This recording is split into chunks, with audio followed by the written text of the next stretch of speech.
Alright folks, welcome back to the channel.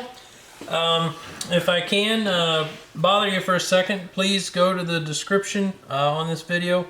Follow the link there and you can sign up for email notifications of any shop news and fresh inventory and whatnot.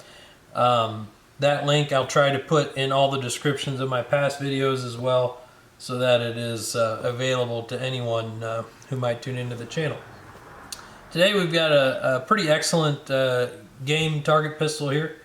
This one built by the folks at EGW, Evolution Gunworks in Pennsylvania. EGW was started in 1991 by George Smith. A little bit about that journey for George. He took to guns at a very young age. At the age of 6, he started shooting. His grandparents were NRA instructors. His dad was an avid gun collector. He started working on guns in his early 20s.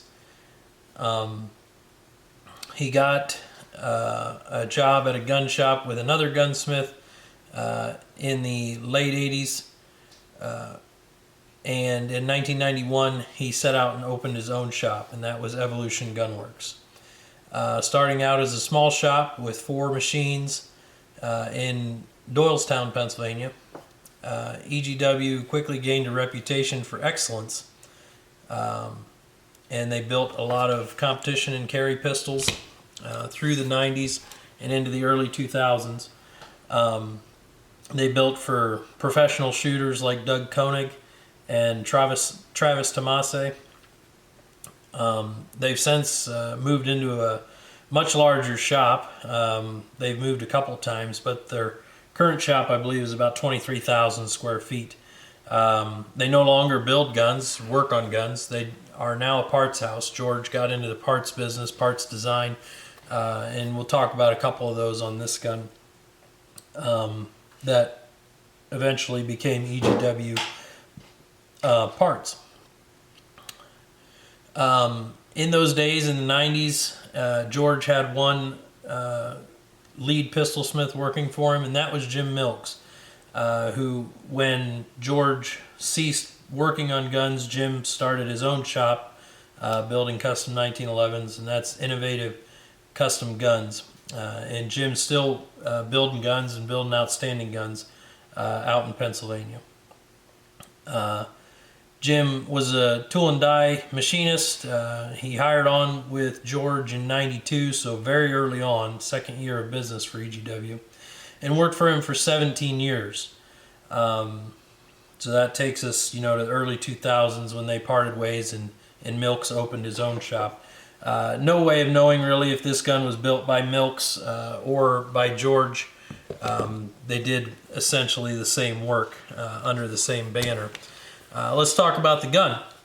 The gun is a Springfield NM prefix, so non-Brazilian marked frame,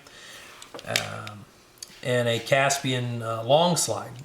Longslide was limited availability from Springfield. Depending on when the gun was built, it may not have even been available from Springfield yet. I'm not sure what year Springfield introduced their Longslide, but it certainly wasn't in the early 90s. The gun is chambered in .40 Smith & Wesson, likely a very new cartridge at the time, and has a 6-inch EGW bull barrel that locks up extremely nicely. The whole gun really is pretty meticulously built, very tight and smooth.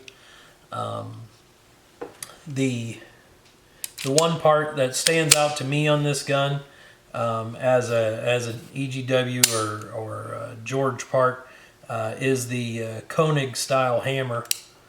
It's a super lightweight, and you'll remember I mentioned that he worked for Doug Koenig for years, and they of course went back and forth on designing this hammer and some other parts. The gun has an ambidextrous thumb safety with wide paddles, which leads me to believe it was strictly a gaming gun. What game, I couldn't tell you. Probably some form of USPSA or even would have been very competitive in bowling pins.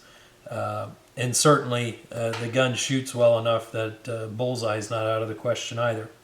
The gun has a really outstanding trigger job on it, a nice D-horn job front to back, sharp machine checkering front and back.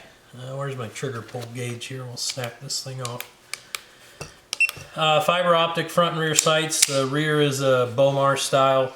It's a Dawson unit, but fiber optic.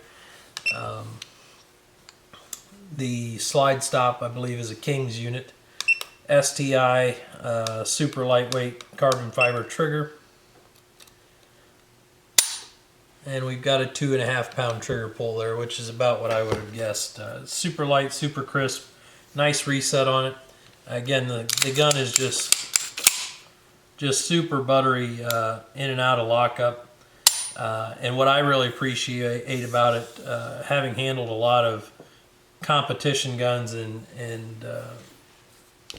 just a lot of custom guns in general, is the thoughtful carry bevel that this gun really has.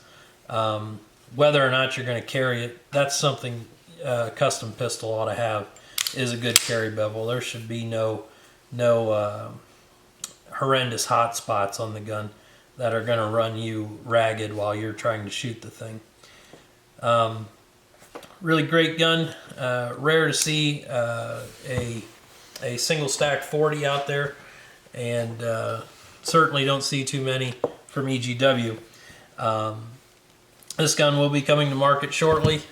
Hope you guys enjoyed the video and the little history lesson there on EGW. Thanks for tuning in, and stay tuned for more content coming down the road.